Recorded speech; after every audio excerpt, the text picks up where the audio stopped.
খুলনা ঢাকা বিশ্ব road Gopalganj police line ভয়াবহ truck দুর্ঘটনা ক্র্যাশ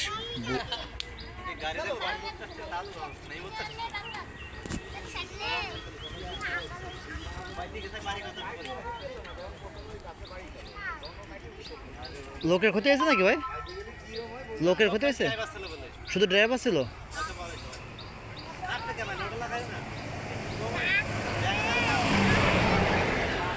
এটা আসছে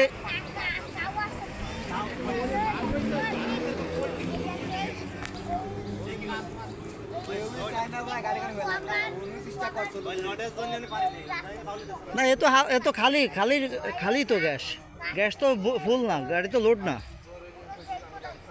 এনি ঘুমাচ্ছিল ড্রাইভার না, ড্রাইভার গাড়ি ভাঙছিল, ড্রাইভার গাড়ি তুলে পরিবহনে পালিয়ে দিয়েছে। না এ তো হচ্ছে আপনার গাড়ি ওই সাইডই, গাড়ি এই পাশে এসে পড়বে কা গাড়ি তো ওই পাশে গাড়ি। এ তো গ্যাস আনতে আসছিল মোংলায়, সব খালি গ্যাসের সিলিন্ডার, এর মধ্যে ঘুম এসে গেছিল।